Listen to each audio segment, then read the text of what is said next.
Alléluia. Nous allons continuer ce temps de culte en nous tenant devant la parole de notre Seigneur Jésus, en ouvrant encore ce beau et merveilleux livre qu'est la Bible, cette lettre d'amour qu'il nous a adressée. Et vous le savez, nous avons commencé cet été une série qui s'appelle l'Évangile selon Ruth. Et nous allons continuer à lire ce livre et nous en sommes rendus au chapitre 3. Et nous allons lire tout le chapitre 3 ensemble. Je vous invite à donc ouvrir vos Bibles. Et Ruth, maintenant, vous savez où ça se trouve dans la Bible. Cherchez pas Ruth dans le Nouveau Testament. Sinon, c'est une erreur. Dans le Nouveau Testament, Ruth. Et on va lire ensemble le chapitre 3.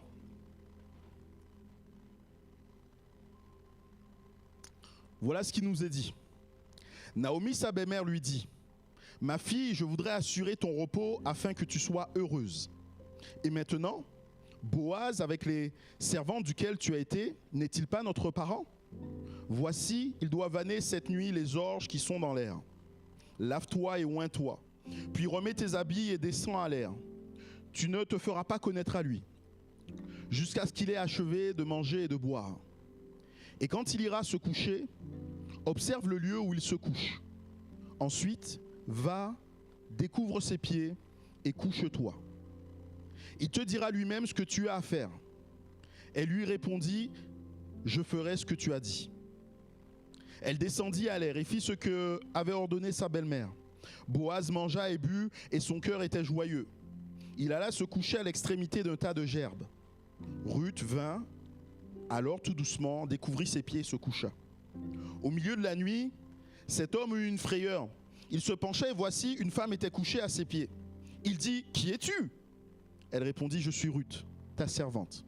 Étends ton aile sur ta servante, car tu as le droit de rachat. » Et il dit: « Sois bénie de l'Éternel, ma fille. Ce dernier trait témoigne encore plus en ta faveur que le premier, car tu n'as pas recherché des jeunes gens pauvres ou riches. Maintenant, ma fille, ne crains point. Je ferai pour toi tout ce que tu diras. Car toute la ville de mon peuple, car toute la porte de mon peuple sait que tu es une femme vertueuse. Il est bien vrai que j'ai droit de rachat, mais il en existe un autre plus proche que moi.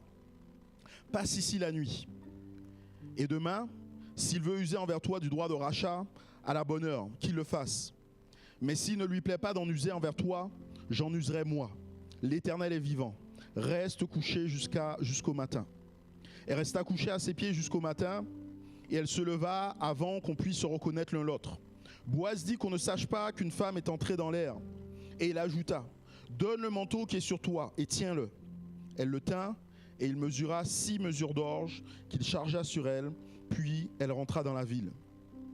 Ruth revint auprès de sa belle-mère, et Naomi dit: « Est-ce toi, ma fille ?» Ruth lui raconta tout ce que cet homme avait fait pour elle. Elle dit: « Il m'a donné 6 mesures d'orge en disant: tu ne retourneras pas à vide vers ta belle-mère. » Et Naomi dit: « Sois tranquille, ma fille, jusqu'à ce que tu saches comment finira la chose, car cet homme ne se donnera point de repos, qu'il n'ait terminé cette affaire aujourd'hui. » Amen. Amen. Et nous allons donc continuer à nous entretenir sur ce passage et ce chapitre de l'histoire de Ruth. Je vous l'ai dit en commençant au chapitre 1er de Ruth, je vous ai raconté cette histoire de Benjamin Franklin qui racontait l'histoire de Ruth et qu'il avait un peu travesti pour que ceux qui l'écoutent ne sachent pas qu'elle vienne de la Bible. Mais ils ont été impressionnés par cette histoire. Ils se sont dit: mais c'est la plus belle de toutes les histoires d'amour qui existent. Et c'est vrai que lorsqu'on lit l'histoire de Ruth, on peut, et souvent, on va en parler comme étant une histoire d'amour et regarder cela comme une histoire d'amour. Et souvent, on prêche sur Ruth comme dans le cadre du mariage, dans le cadre du choix de l'époux, ainsi de suite. Mais il faut bien reconnaître qu'on est ici dans un livre qui nous décrit et nous dépeint la réalité du peuple d'Israël à l'époque du temps des juges, avec des coutumes et des pratiques qui ne sont pas du tout les nôtres. Et particulièrement dans ce chapitre, on peut avoir l'impression de se dire: mais qu'est-ce qui se passe ? Naomi, qu'est-ce que tu es en train de faire? Qu'est-ce que tu demandes à Ruth de faire? Pourquoi est-ce qu'on en est là? Mais si on ne regarde cette histoire que sous le prisme du sentiment amoureux, on passe, et je l'ai déjà dit, à côté de la réalité et de la profondeur du livre de Ruth. Ruth nous parle, avant de nous parler d'une histoire d'amour, Ruth nous parle d'une rédemption, d'un rachat. C'est ça le nœud du problème. Toute l'histoire jusqu'à maintenant a conduit à ce point, à ce moment difficile. Il est question de cet Élimélec qui a quitté à un moment donné la ville de Bethléem, la ville du pain, parce qu'il en manquait, pour aller à Moab, dans un pays ennemi du peuple de Dieu. Et là, alors qu'il est dans ce pays avec sa famille, il va mourir, ses enfants vont mourir et il va laisser sa femme veuve. Sa femme va entendre, il y a du pain de nouveau à Bethléem. Elle va retourner à Bethléem. Et là, vous savez comment ça va se passer, mais elle va retourner avec une seule de ses belles-filles. Et ces deux femmes vont se retrouver là, dans le pays d'Israël, sans aucun soutien masculin, sans héritage, sans terre, sans avenir économique, sans avenir social, et dépourvues de tout, il leur manque tout. Et elles ont besoin que quelqu'un soit là pour leur tendre la main, pour les secourir. Et il va s'avérer que fortuitement, il y a un homme qui est prêt à le faire.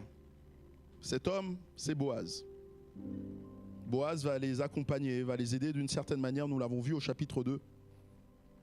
Et nous en arrivons là maintenant au chapitre 3, où Ruth ne veut pas simplement se contenter du travail qu'elle a fait avec lui et pour lui, mais va lui adresser une demande particulière. Elle lui dira au verset 9, « Étends ton aile sur ta servante, car tu as droit de rachat. » Quand elle est en train de lui dire ça, pour nous ça ne parle pas vraiment, mais dans le contexte de l'époque, c'est très clair. Elle va lui parler de rachat, de rédemption. Le mot derrière, je vous l'ai dit, c'est Goël. Alors pour nous, ce n'est pas très parlant. En français même, on n'utilise pas le mot rédemption souvent. De temps en temps, on va l'utiliser lorsqu'il s'agit... Allez, prenons un exemple qui est complètement fortuit, qui n'est jamais arrivé dans notre pays. Un politicien qui aurait été véreux, qui aurait été condamné pour quelque chose. Jamais ça n'arrive en France, hein, bien sûr. Et on dirait qu'il essaie de se racheter parce qu'il va commencer à faire de bonnes choses. Vous comprenez l'idée?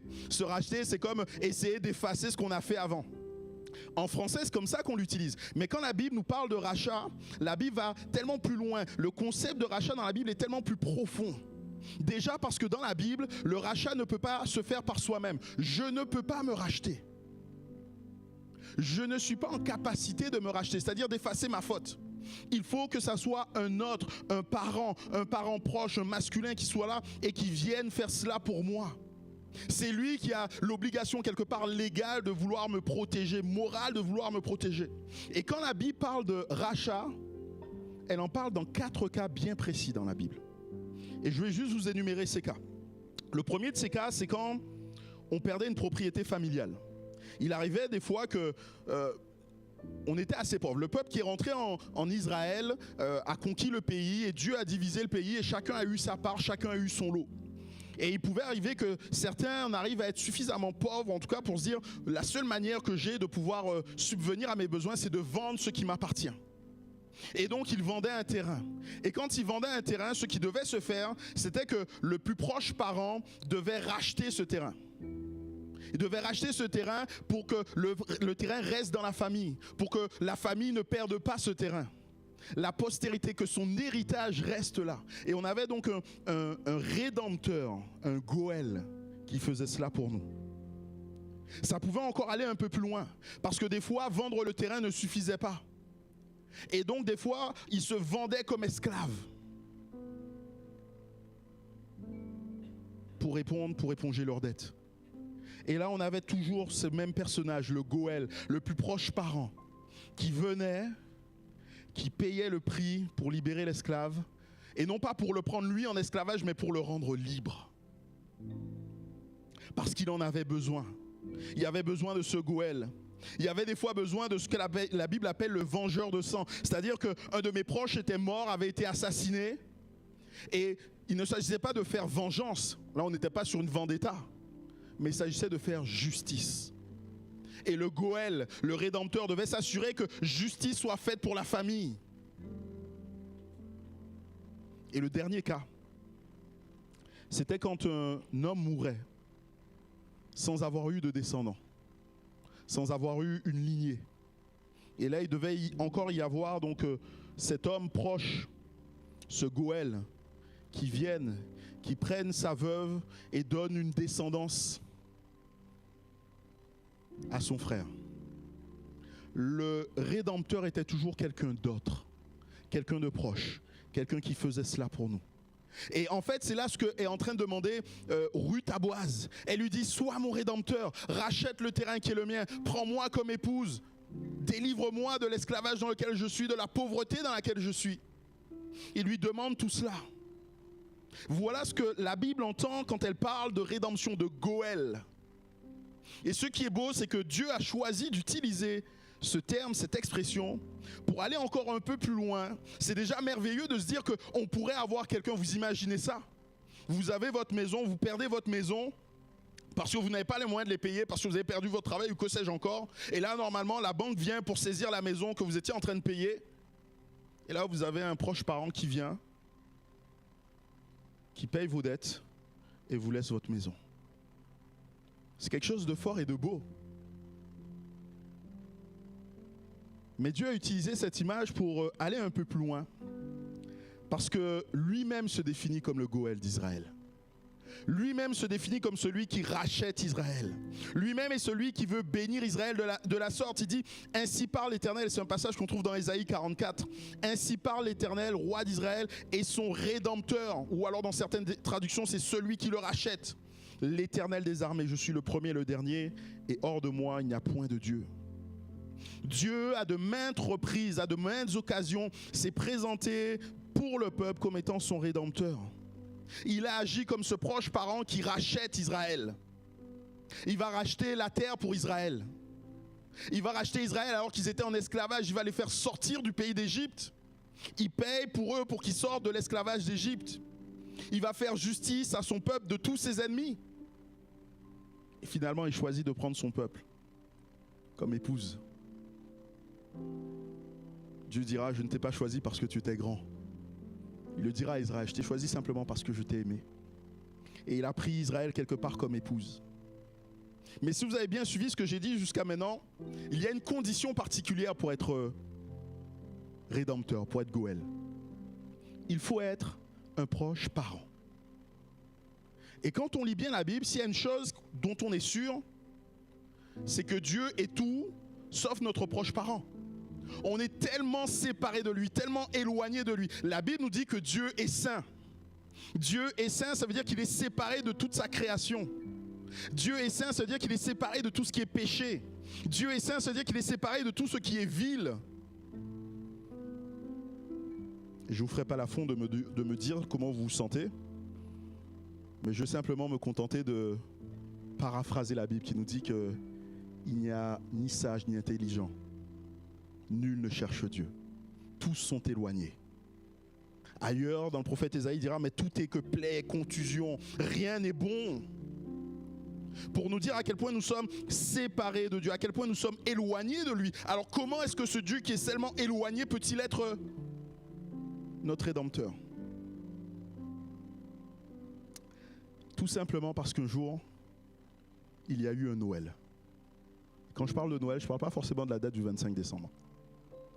Mais je parle de la symbolique qu'il y a derrière Noël. Du fait qu'un jour, Jésus-Christ, Dieu, se soit fait homme. Et la Bible nous dit qu'il est le premier-né d'une grande fratrie. Il est le grand frère. Il est spirituellement notre proche parent. Et parce qu'il est notre proche parent, il est celui qui est capable de nous racheter. Il était indispensable qu'il vienne comme un homme, mais qu'il soit aussi pleinement Dieu. Voilà ce que dira un auteur théologien. Il a dit, au Moyen-Âge, à moins que la personne qui meurt sur la croix ne soit Dieu, elle ne peut payer le prix de nos péchés. Aucune personne ne pourrait supporter la colère de Dieu. Mais à moins que la personne qui meurt sur la croix ne soit véritablement humaine, véritablement notre parent, alors il ne paie pas nos péchés. Jésus est Dieu fait homme. Jésus peut et est notre Rédempteur. Il est le grand Rédempteur. Il est le grand Boaz. Parce que ce que Boaz a fait pour Ruth, il le fait encore bien plus pour toute l'humanité. Il est celui qui veut racheter la création déchue. Il ne se contente pas de racheter une petite parcelle de terre. Il veut racheter la nature tout entière, nous dit la Bible. Il est celui qui nous enlève de l'esclavage du péché. Et bien aimés, comprenez que ce que nous vivons aujourd'hui, ce qu'il y a dans le monde, n'est pas le fait de certains hommes qui seraient méchants, n'est pas le fait de certaines personnes qui cherchent à s'en mettre plein les poches, n'est pas le fait de la folie humaine, mais le fait simplement du péché. Et Jésus-Christ est venu nous racheter du péché. Tout ce que nous pouvons connaître là, le monde quand Dieu l'a créé était beau, parfait, agréable. Et à cause du péché, la peine, la mort, la solitude, la souffrance, les injures. Et toutes ces choses ont fait leur entrée dans le monde. Et Jésus-Christ est venu nous libérer du péché. Péché duquel nous sommes esclaves. Pourquoi? Parce que nous ne pouvons faire autre chose. Nous ne faisons que manifester notre nature profonde qui est pécheresse. Et Christ est venu nous libérer du péché en mourant sur la croix pour nous. Christ est celui qui réclame justice en offrant lui-même sa vie. Christ est celui qui épouse l'Église. Il a choisi de prendre l'Église. Et l'Église lui appartient. Mais bien plus, il se donne en rançon pour tous. Il y a un seul médiateur entre Dieu et les hommes qui s'est donné lui-même en rançon pour tous. Christ est notre Rédempteur. Et ici, nous avons au travers de Boaz un type de Christ. Pour ceux qui ont fait les études bibliques participatives, ça doit vous rappeler quelque chose. Les types et les antitypes. Et en théologie, quand on parle de type, je vais reprendre la définition que je vous avais parlé. Quand nous parlons de type, nous désignons une personne, un événement ou une institution de l'Ancien Testament qui préfigure et annonce une réalité plus grande et son accomplissement en Christ dans le Nouveau Testament. Et ici, on a Boaz qui est un type, c'est-à-dire qu'au travers de certaines caractéristiques, au travers de certaines choses dont il manifeste dans sa vie, il nous annonce Jésus-Christ. Et nous avons là cette femme, Ruth, qui va courir et qui va dire, mais sois mon Rédempteur, sois mon Goël. Et quelque part, nous avons besoin de comprendre que nous avons besoin de Rédempteur, nous aussi. Nous avons besoin de quelqu'un qui soit comme un protecteur, quelqu'un qui veille sur nos vies. Et peut-être que tu as cherché ce protecteur dans tellement d'autres choses. Tu t'es dit, pour avoir plus de sécurité, il faudrait que j'ai de l'argent. Et l'argent, quelque part, devient ton protecteur. Tu t'es dit, pour avoir plus de bonheur, il faudrait que je m'entoure de ma famille et que ma famille soit soudée, que j'aime ma famille, que nous nous aimions. Tu t'es dit que pour éviter de souffrir, il fallait faire ci ou ça. Et des fois, on va comme ça se choisir des protecteurs. Et des fois, des choses qui ne sont pas mauvaises, mais qui ne peuvent pas être notre protecteur. Qui ne peuvent pas, dans chacune des situations, nous empêcher de sombrer. L'argent vient et va, bien-aimé. Un jour, on en a, demain, on n'en a plus. La famille, même si on la souhaite la plus unie possible, peut être frappée des fois de tellement de choses, même des maladies, des tragédies. Et là où c'était censé être un lieu de ressourcement, de joie, on se trouve dans la peine, dans la tristesse. Le seul qui est le grand Rédempteur, celui qui ne faillira jamais, et on l'a chanté tout à l'heure, c'est Jésus-Christ. Viens à Jésus-Christ. Comme Ruth est venue et était capable de se jeter aux pieds de Jésus et de lui demander, mais sois mon Rédempteur, crie à Jésus. Et il est prêt à le faire pour toi. Il est prêt à être ton Rédempteur. Mais l'histoire ne s'arrête pas là. Bien sûr, Ruth a crié, elle a exposé son cœur. Il faut bien comprendre que dans la société de l'époque, ce qu'elle est en train de faire n'est pas quelque chose d'anodin, n'est même pas quelque chose d'habituel. Elle est en train de faire preuve d'une réelle audace. Elle est en train de se dévoiler, de dévoiler son cœur et de le présenter comme ça. Je ne sais pas si ça vous est déjà arrivé. Quand vous êtes face à des personnes, d'ouvrir votre cœur et là, vous êtes complètement vulnérable face à ces personnes. C'est exactement dans cette situation dans laquelle elle est. Elle est complètement vulnérable vis-à-vis de Boaz. Elle lui dit, s'il te plaît, sois mon Goël, sois mon Rédempteur. Et Boaz, nous l'avons vu, est un homme selon le cœur de Dieu, d'une certaine manière. Boaz est un type de Christ. Nous l'avons vu, c'est un homme qui craint Dieu, c'est un homme bon, c'est un homme fidèle. Et parce qu'il est tout cela, Boaz ne va pas abuser de cette situation. Mais il va tout de suite lui adresser des paroles réconfortantes. Et la première de ces paroles, en tout cas l'une des premières, c'est « Ne crains point » au verset 11. Il lui dira « Ne crains point ». Ce qui est beau dans la Bible, et vous le savez certainement si vous êtes lecteur de la Bible, c'est que dans la Bible, on va trouver cette expression ou des équivalents qui reviennent 365 fois. Ne crains pas, ne t'effraie pas. Ne promène pas de regard inquiet. 365 fois dans la Bible, on retrouve cette expression. On en retrouve une par jour. Vous pourriez les souligner dans votre Bible et chaque jour, vous dites, bon, aujourd'hui, on est le 3 août. Ah ben le 3 août, ah ben ouais, ça n'a pas changé, ne crains pas. Pourquoi est-ce que Dieu nous dit si souvent ne crains pas? Peut-être parce qu'on est enclin à craindre en fait. Parce qu'il y aurait des choses dans nos vies, en tout cas dans ce qu'on expérimente, qui pourraient nous amener à craindre. L'inconnu, bien aimé. Quand on ne sait pas où on va, quand on ne sait pas quel pas faire après, quand on ne sait pas où les choses vont nous conduire, l'inconnu nous amène à craindre. Lorsque dans nos vies, les choses sont comme dans une tempête et qu'on n'en voit pas la sortie, on n'en voit pas le bout, on serait amené à craindre. Lorsqu'on souffre, on anticipe tellement à demain, se dire mais je vais souffrir encore, et on serait là comme en train de craindre. Dieu veut te le dire et te le rappelle encore aujourd'hui.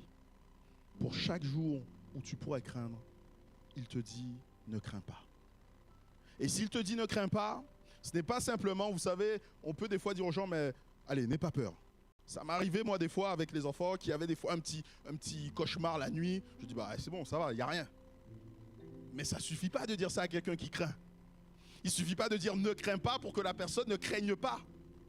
Mais les ne crains pas de Dieu s'appuie et se base sur une chose, sur qui il est. Il est capable de te dire ne crains pas parce qu'il est capable de te dire après car je suis ton Goël. Je suis celui qui te rachète. Je suis celui qui marche avec toi. Je suis celui qui a un plan pour te faire sortir de ce travers dans lequel tu es. Je suis celui qui a la capacité de te racheter. Ne crains pas parce que je suis ton Goël. Ne crains pas parce que je suis ton Goël. Et si Boaz était capable de dire ça à Ruth, à combien plus forte raison le grand Boaz est capable de te le dire? Dans le travers dans lequel tu es en train de passer, dans la difficulté que tu connais, dans ce moment où ton cœur est agité, ton Goël, Jésus-Christ te dit, ne crains pas. Ne crains pas car je suis avec toi. Ne crains pas parce que je marche à tes côtés. Et Boaz continue. Il dira, mais ne crains pas, je ferai tout ce que tu me diras. Il ne va pas là se contenter de l'apaiser, de lui dire ne crains pas. Non, il va lui expliquer quelque chose. Et il va même quelque part comme rentrer dans un engagement avec elle, un engagement personnel. Je ferai tout ce que tu as besoin. Je vois et je sens ton agitation. Je vois et j'entends ta panique. Je ferai. Ne crains pas. Je vais m'en occuper. Oui, il y a peut-être un autre qui a droit de rachat, mais je m'en occupe. Ne t'occupe pas de cela. Ne laisse pas cela agiter ton cœur. Ne laisse pas cela promener, transporter ton cœur dans un endroit où il ne devrait pas être. Ne crains pas. Ce qui est beau, c'est qu'il va compléter ses paroles par une action. Il ne va pas la laisser repartir les mains vides. Mais il va lui donner, il nous a dit 6 mesures d'or. Sur mes notes, j'ai mis qu'il nous donne comme les arts de ce qu'on doit avoir. Parce qu'il est en train de se dire, je ferai en sorte d'être ton rédempteur, je vais te racheter. Donc tout ce qui sera à moi sera à toi. Mais en attendant que tu aies tout ce qui est à moi, voilà, je te donne déjà une partie. Et là, il est en train de verser dans son manteau. Et il verse, et il verse, et il verse, et il verse. Et la Bible prend le temps de nous préciser qu'il lui verse 6 mesures d'orge. Et en fait, quand on regarde bien, c'est une unité bien particulière. Et 6 mesures d'orge amèneraient à être à 1 épha d'orge. Ça vous parle, 1 épha? Non? Ça aurait dû, normalement. On en a parlé la semaine dernière. Au chapitre 2, il nous est dit, et on a vu à quel point Ruth, travaillant dur, il nous est dit, hein, c'est le contremaître qui dit, elle est arrivée dès le matin, elle a travaillé, elle ne s'est jamais arrêtée. Et après le repas, Boaz dit, laissez-la glaner partout où elle voudra, laissez des épis tomber pour qu'elle en ait un peu plus facilement, ainsi de suite. Et là, il nous a dit qu'après qu'elle ait tout récolté, qu'elle ait tout compté, tout pesé, elle en a eu pour 1 épha. Et je disais la dernière fois qu'un épha, ça pouvait faire 12-13 kilos. Je n'ai pas sûr du poids, mais voilà, vous voyez que c'est quand même une quantité assez importante. Et là, ici, les 6 mesures lui donnent aussi 1 épha. Et quand j'ai lu ça, je me suis dit merci Seigneur. Merci Seigneur parce que tu es celui qui permet qu'elle récolte en une nuit ce qu'elle a récolté en toute une journée de travail. Tu es celui qui lui a donné dans son sommeil autant qu'elle en a eu pendant toute sa journée de travail. Et si vous êtes lecteur de la Bible, ça doit vous faire tilt et vous ramener à penser à un passage de l'Écriture, le psaume 127, psaume que Salomon a écrit. Et voilà ce qu'il dit. Si l'Éternel ne bâtit la maison, ceux qui la bâtissent travaillent en vain. Si l'Éternel ne garde la ville, ceux qui la gardent veillent en vain. En vain, vous vous levez de bon matin et vous vous couchez tard. Excusez-moi. Vous mangez le pain de douleur et il en donne autant à ses bien-aimés pendant leur sommeil. Il en donne autant à ses bien-aimés pendant le sommeil. Et je le disais la semaine dernière, on n'a rien à faire pour accomplir la volonté de Dieu. Tout ce qu'on ferait ne serait qu'un obstacle à la volonté de Dieu. C'est Dieu lui-même qui accomplit sa volonté. Et là, on en a la démonstration. Il en donne autant à ses bien-aimés dans leur sommeil. Oui, il y a eu ce temps où Ruth devait travailler, où Ruth devait donner des efforts, être là dans le champ. Elle l'a fait pendant toute une journée. On a vu, elle a duré pendant toute la moisson des orges et des blés. Elle est restée, elle a passé du temps là. Mais Dieu aussi celui qui lui donne, même quand elle dort. Et dans ta vie, c'est exactement la même chose. Dieu donne et te bénit même dans ton sommeil. Même lorsque toi, tu as l'impression de ne plus être capable de faire quoi que ce soit et que tu ne fais plus rien, tu dis, mais Seigneur, sois mon rédempteur, sois celui qui me rachète. À partir de ce moment-là, il commence à agir pour toi. À partir de ce moment-là, quand tu baisses les armes, quand tu ne fais plus rien, tu dis, je n'en peux plus. Il dit, c'est bien, maintenant c'est moi qui vais pourvoir à tes besoins. C'est moi qui vais te donner ce qui est nécessaire pour toi. Parce que je suis celui qui est ton Goël. Il en donne autant dans le sommeil à ses bien-aimés. Il en donne à ceux qu'il aime autant dans leur sommeil. Dieu veut te donner. Dieu te donne autant dans ton sommeil que ce que tu es capable de faire. Et j'ai même envie de te dire, il t'en donne tellement plus. Tes efforts pour lui ne sont pas grand-chose. Mais souviens-toi que si le Seigneur n'est pas dans un projet, tous tes efforts ne feront jamais aboutir ce projet. Mais si le Seigneur t'a donné un projet, tiens-toi là.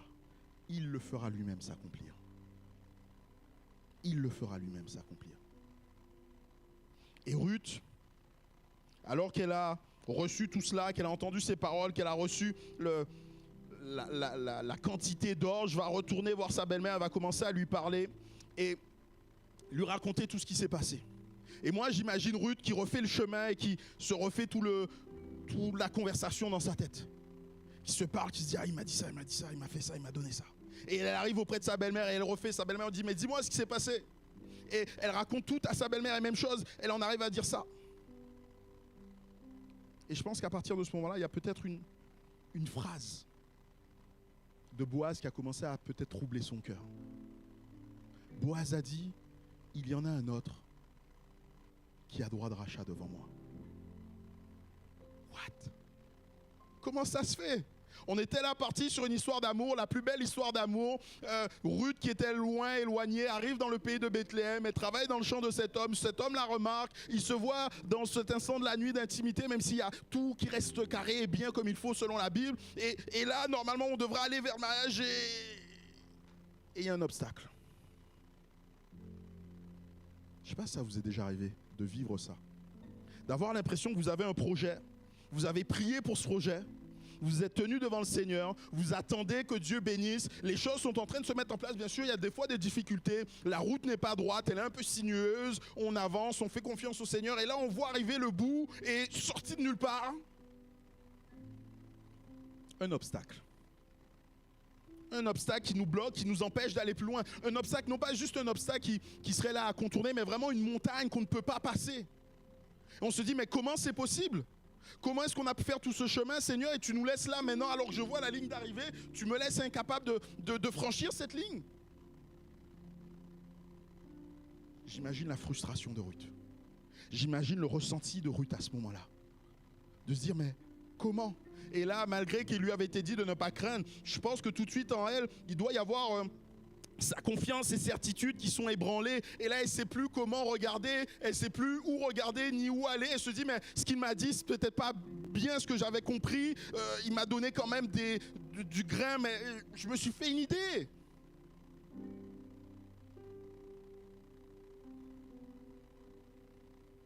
Et là, on a Naomi. Naomi qui, on l'avait laissé, chapitre 2, même chapitre 1, complètement amère, ne voyant pas le plan de Dieu pour elle. ni même pour sa belle-fille. Il disait, ne m'appelez plus Naomi, mais appelez-moi Mara. Ne m'appelez plus joie, mais appelez-moi tristesse, amertume. Et là, on voit cette femme qui va avoir une parole pour sa belle-fille. Une parole que je veux encore t'adresser ce matin. Sois tranquille.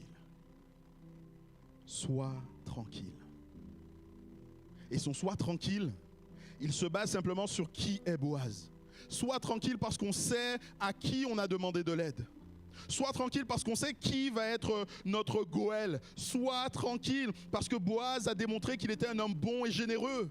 Ce que tu vis aujourd'hui ne veut pas dire qu'il n'a pas été bon et généreux. Ce que tu vis aujourd'hui ne veut pas dire qu'il ne répondra pas à tes besoins demain. Sois tranquille parce que Boaz, il a même déjà pris les devants. Il le sait qu'il y a quelqu'un d'autre devant lui. Et il sait certainement comment il va régler le problème. Il t'en a parlé pour que tu sois tranquillisé. J'ai l'affaire entre mes mains. Et d'ailleurs, elle dira, Boaz ne laissera pas l'affaire traîner. Boaz ne laissera pas l'affaire traîner. Sois tranquille. Et effectivement, et nous verrons lorsque nous allons lire le chapitre 4, Boaz ne va pas laisser l'affaire traîner dès le lendemain, tout de suite. Il va régler le problème. Ruth a été celle qui a demandé la rédemption. Ruth a été celle qui a été au pied de Boaz pour réclamer qu'il soit quelque part celui qui étende son aile sur elle. Et nous voyons que Boaz a répondu par la paix. Jésus est un bien meilleur rédempteur que Boaz. Jésus n'attend pas qu'on aille et qu'on crie et qu'on court à lui. Il a devancé toutes nos attentes pour être ton rédempteur, pour être celui qui répond à tes besoins. Tu as un Goël, et ce Goël, Jésus-Christ, n'est pas indifférent à ce que tu vis. Ce Goël, Jésus-Christ, n'est pas celui qui se détourne de la situation dans laquelle tu es. Tu as un Goël, Jésus-Christ, il ne dort pas. Il ne dort pas, il est dans ta barque. Et oui, il y a autour de toi la tempête. Mais vous savez ce qu'il dira à la tempête? Silence, tais-toi. Sois tranquille. Sois tranquille. Tu peux déposer ta peur, comme a pu le faire Ruth. Venir devant Boaz et au pied de Boaz et déposer ta peur. Ton Goël est là. Il ne te laissera pas les mains vides. Il ne va pas te laisser repartir sans rien. Il va te rassurer et te laisser repartir chargé. Il ne manquera pas d'agir pour toi. Et même quand il y aurait des obstacles imprévus, en tout cas pour toi, il n'est pas pris au dépourvu. Il n'est pas pris au dépourvu. Il est même déjà à l'œuvre pour écarter ces obstacles, pour te permettre d'avancer jusque là où il a prévu pour toi. Jésus-Christ est notre Goël. Et je terminerai en citant simplement cette phrase que j'ai mis comme titre de mon message. Ne crains pas, ton Rédempteur est vivant. Et nous allons baisser nos têtes et prier. Et je veux encore prier pour toi. Demander au Seigneur toute sa grâce dans ce que tu vis. Tu as besoin de Rédempteur. Tu as besoin de Rédempteur parce que tu réalises que ta vie a été posée sur des fondements qui ne sont pas les bons. Et alors que tu passes dans des moments difficiles, tu ne peux plus te tenir à ces choses. Tu as besoin de Rédempteur qui soit bon, puissant, qui est vivant, Jésus-Christ. Tu as besoin de Rédempteur parce que tu avais des projets, des plans, et les choses ne se passent pas du tout comme tu veux. Et même des fois, tu as l'impression que ça va de mal en pis, et que lorsque tu penses arriver au bout, eh bien, une montagne surgit, un obstacle surgit, un obstacle insurmontable. Tu as besoin d'un Goël, Jésus, qui te dit sois tranquille. Seigneur, je veux te remercier pour ta parole et pour l'efficacité de ta parole. L'efficacité de ta parole couplée, Seigneur, à l'action de ton esprit, qui dans les cœurs vient relever, vient guérir, vient apaiser. Tu vois ces cœurs où il peut y avoir la crainte. Je veux encore, Seigneur, de ta part, déposer dans ces cœurs des ne crains pas. Ne crains pas. Parce que tu es celui qui est notre Rédempteur. Parce que tu es le Seigneur de toutes choses, le Sauveur de l'humanité, Jésus. Merci parce que en toi, nous avons, Seigneur, la délivrance. Je veux encore prier, Seigneur, parce que tu es celui qui veut bénir au-delà de ce que nous pouvons comprendre. Et je veux vraiment, Seigneur, remettre mes bien-aimés entre tes mains. Que ce soit ceux qui ont besoin de fonder leur vie pleinement, entièrement sur toi, ou ceux qui, dans ce moment difficile, ont besoin de t'entendre, Seigneur, leur parler, se révéler à eux. Merci parce que nous pouvons compter sur toi, sur ta grâce. Sois béni et glorifié en tout temps, Jésus, mon roi.